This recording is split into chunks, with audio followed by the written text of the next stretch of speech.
So what we have is dashboards. Dashboards automatically gather and explore data for you in a way that is easier to see. So the first dashboard I'm going to show you is a databases dashboard.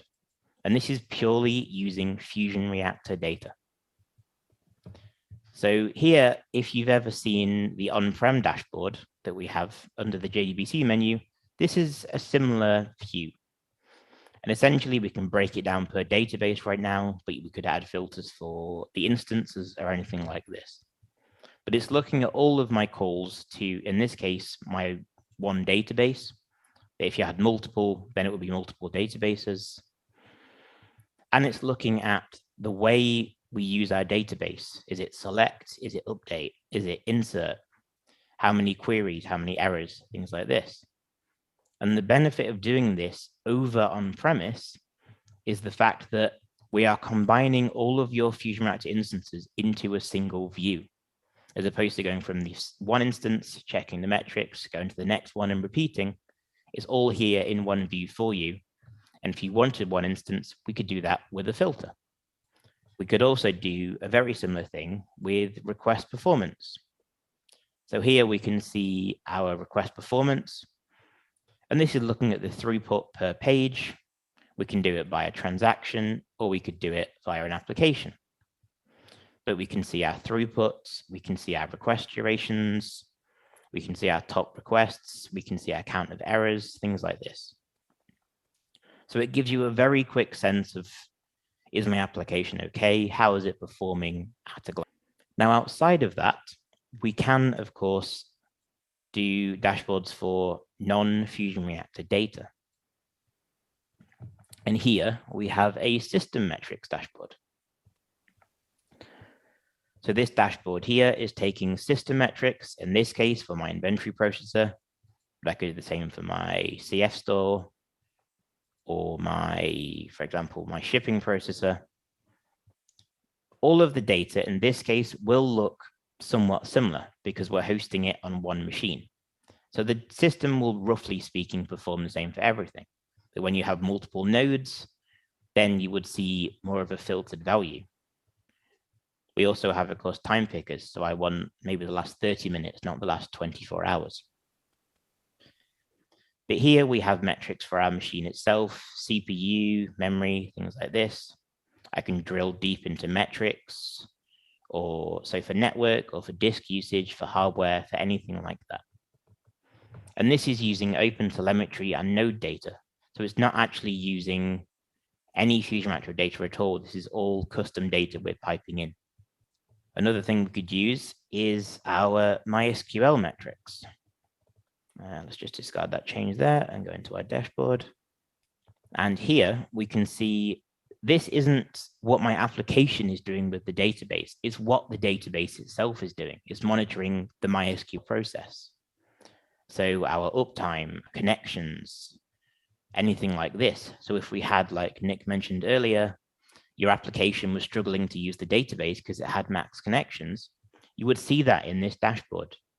You would see the query volume, the connections, its caches, things like this. So you can easily see what your database is doing and how that would affect your application. And you could, of course, customize this dashboard to then compare database connections in the database with the connections to your database in your application, for example.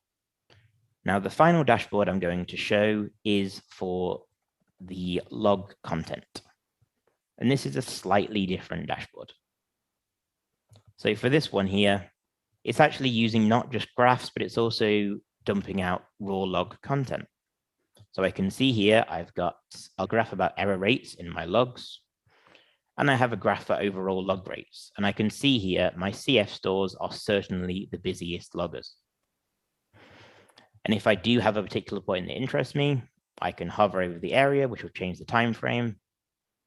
And then what will happen is the logs for that time frame will load in this view. So in my case, I had a few divided by zeros, and I had a few payment declined exceptions. But if you have an error in production or you see a spike in errors, it's an easy way to say, okay, what caused it? What can we do about it? without necessarily having to look at each individual piece of data separately. So we've seen today how cloud is evolving. So we want to allow more data, more traces, more logs, more metrics to give you this truly holistic view. And the dashboards you've seen today, along with many others, we will automatically provision for you. So your database dashboard would just be in the dashboard by the time you release. Or if you sent us some Node app metrics, we could detect that and give you a dashboard for your Node app.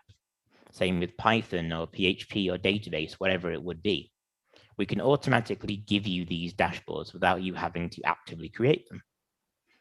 And then you can, if you want to, create your own dashboards, customize the ones we give you to give you the view of all this data that works for you.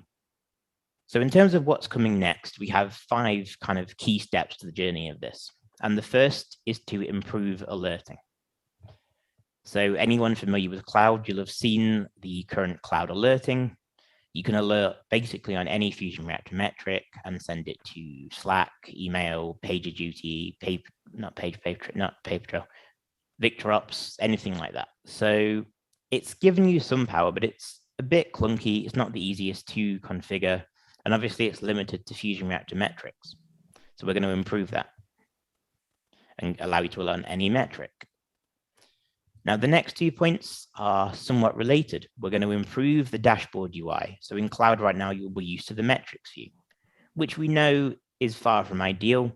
And we will be replacing it with this new dashboard system you've seen today.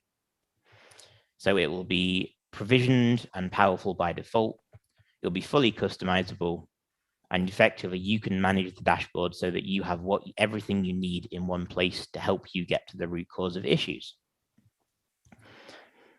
Now, the next thing is everything you've seen today, we want to give you on a local install basis. So whether you send data to the cloud or for whatever reason you can't, we want to be able to give you the same power. So the Explore, the dashboards, all of that will be there on a local sense, even if you have like a secured firewall that can't send this data outside. And then the final thing is to add AI and machine learning for auto issue detection. So let's say, for example, you have an issue in your app where you have a table lock in a database. We can tell you this table is locked on your database, which is causing apps X, Y, and Z to stall, and they're struggling to get the work done. And if we can tell you this, you can focus on the solution as opposed to finding the root cause of the issue in the first place.